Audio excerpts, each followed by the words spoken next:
East Ottapalam പാലം നിർമ്മാണത്തിനിടെ മണ്ണിടിഞ്ഞ സാഹചര്യത്തിൽ ടൗണിലെ ഗതാഗതക്കുരുക്ക് ഒഴിവാക്കാൻ ഗതാഗത നിയന്ത്രണം ഏർപ്പെടുത്തി.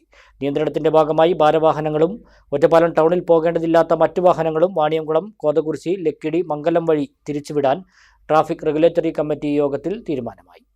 നിലവിലുള്ള പഴയ പാലത്തിന് സമാന്തരമായി പുതിയ പാലം നിർമ്മിക്കുന്നതിന്റെ ഭാഗമായി അപ്രോച്ച് റോഡിലെ റീറ്റെയിനിംഗ് വാൾ പണി നടക്കുമ്പോഴാണ് മണ്ണിടിച്ചിലുണ്ടായത്. ഇതേ തുടർന്ന് വാഹനങ്ങൾ ഒറ്റ വരിയാക്കിയാണ് പാലത്തിലൂടെ കടത്തിവിട്ടിരുന്നത്. ഇതിനെ തുടർന്ന് 3 ദിവസമായി വൻ ഗതാഗതക്കുരുക്കാണ് ഒറ്റപ്പാലത്ത് അനുഭവപ്പെട്ടുകൊണ്ടിരിക്കുന്നത്. ഈ അടിയന്തര സാഹചര്യത്തിലാണ് കെ പ്രേംകുമാർ MLA അധ്യക്ഷതയിൽ ഒറ്റപ്പാലം നഗരസഭ ട്രാഫിക് റെഗുലേറ്ററി യോഗം ചേർന്നത്. പാതയിൽ ഗതാഗത നിയന്ത്രണം ഏർപ്പെടുത്താൻ യോഗത്തിൽ തീരുമാനമായി. നിയന്ത്രണത്തിന്റെ ഭാഗമായി ഭാരവാഹനങ്ങളും ഒറ്റപ്പാലം ടൗണിൽ പോകേണ്ടതില്ലാത്ത മറ്റു വാഹനങ്ങളും വാണിയംകുളം, കോതകുരിശി, ലക്കിടി, മംഗലം വഴി തിരിച്ചുവിടാൻ ട്രാഫിക് റെഗുലേറ്ററി കമ്മിറ്റി യോഗം തീരുമാനമായി. ജൂൺ മാസത്തിൽ സ്കൂൾ തുറക്കുന്നതും കാലവർഷം എത്തുന്നതും കണക്കിലെടുത്ത് മെയ് മാസത്തിനുള്ളിൽ തന്നെ നിർമ്മാണം പൂർത്തിയാക്കാനാണ് ലക്ഷ്യമിടുന്നതെന്ന് കെ പ്രേംകുമാർ MLA പറഞ്ഞു. പഴയ പാലത്തോട് ചേർന്നാണ് പുതിയ പാലം പണിയുന്നത്.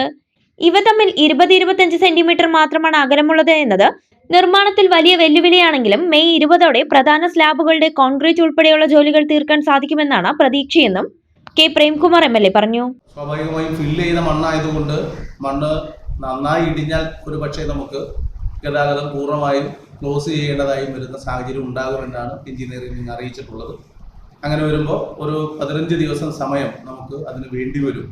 തുടർന്നുള്ള 6.5 മീറ്റർ നീളം, അതുപോലെ തന്നെ 5 മീറ്റർ ഹൈറ്റിൽ പൂർണ്ണമായും റീറ്റെയിനിങ് വാളിൻ്റെ വർക്ക് നടത്താൻ അവിടെയുള്ളൊരു സ്പേസ് എന്ന് പറയുന്നത് പുതിയ പാലവും നിലവിലുള്ള പാലവും ആ 20 സെൻറ്റിമീറ്റർ 25 സെൻറ്റിമീറ്റർ ഗ്യാപ്പ് അവിടെ വേണം ഈ റീറ്റെയിനിങ് വാളും അതിൻ്റെ വർക്കും എല്ലാം നടത്താൻ എന്നുള്ള പ്രശ്നമുണ്ട്. മെയ് മാസത്തിൽ തന്നെ നമുക്കതിൻ്റെ മെയിൻ സ്ലാബ് പാലത്തിൻ്റെ കോൺക്രീറ്റ് ഉൾപ്പെടെയുള്ള പ്രവൃത്തി നമുക്ക് പൂർത്തീകരിക്കാനും കഴിയും എന്നുള്ളതാണ് ഇപ്പോഴും നമ്മുടെ കോൺട്രാക്ടറും ബന്ധപ്പെട്ട AEയും എല്ലാം അറിയിച്ചിട്ടുള്ളത്. നമുക്ക് ഒരു ചെറിയ പ്രയാസം ഉണ്ടായിട്ടുള്ളത് ഇത് മുൻകൂട്ടി പറയാനോ അറിയിക്കാനോ ആ നിലയിൽ പബ്ലിക്കിന് ഒരു അവയർനെസ് കൊടുക്കാനോ കഴിഞ്ഞില്ല എന്നുള്ളൊരു പോരായ്മയുണ്ട്. ആ കാര്യവും ഞങ്ങളിവിടെ പരിശോധിക്കുകയുണ്ടായി. അപ്പോൾ മണ്ണ് ഇങ്ങനെ ഇടിഞ്ഞു പോരും എന്നുള്ളത് പ്രതീക്ഷിച്ചില്ല എന്നാണ് ബന്ധപ്പെട്ടവർ അറിയിച്ചത്. എന്തായാലും ഈസ്റ്റ് ഒറ്റപ്പാലം പാലത്തിന് മറ്റൊരു പ്രശ്നവുമില്ല. അപ്രോച്ച് റോഡ് നിർമ്മിക്കുന്ന അഥവാ അതിൻ്റെ റീറ്റെയിനിങ് വാളിനാണ്, പാലത്തിൻ്റെ റീറ്റെയിനിങ് വാളിനാണ് നിലവിൽ മണ്ണ് ഫില്ല് ചെയ്ത ഭാഗത്താണ് ഇപ്പോൾ ആ വാൾ കൺസ്ട്രക്ട് ചെയ്യുന്നതിൻ്റെ ഭാഗമായിട്ടുള്ള പ്രശ്നമാണ്. മറ്റൊരു നിലയിലുള്ള പാലത്തിൻ്റെ നിർമ്മാണവുമായി ബന്ധപ്പെട്ടോ മറ്റു നിലയിലോ ഒരു നിലയിലുള്ള പ്രയാസവും ഇല്ല എന്നുള്ളത് ഇതിൻ്റെ ഭാഗമായി സവിനയം അറിയിക്കും. ടൗൺ ഒഴിവാക്കി പോകുന്ന വാഹനങ്ങൾക്കായി വിവിധയിടങ്ങളിൽ ദിശാസൂചക ബോർഡുകൾ സ്ഥാപിക്കാനും ട്രാഫിക് നിയന്ത്രിക്കാൻ കൂടുതൽ പോലീസുകാരെ വിന്യസിക്കാനും തീരുമാനമായിട്ടുണ്ട്. MLAയും മുനിസിപ്പൽ അധികൃതരും എഞ്ചിനീയർമാരും സ്ഥലത്തെത്തി നിർമ്മാണ പുരോഗതി വിലയിരുത്തി.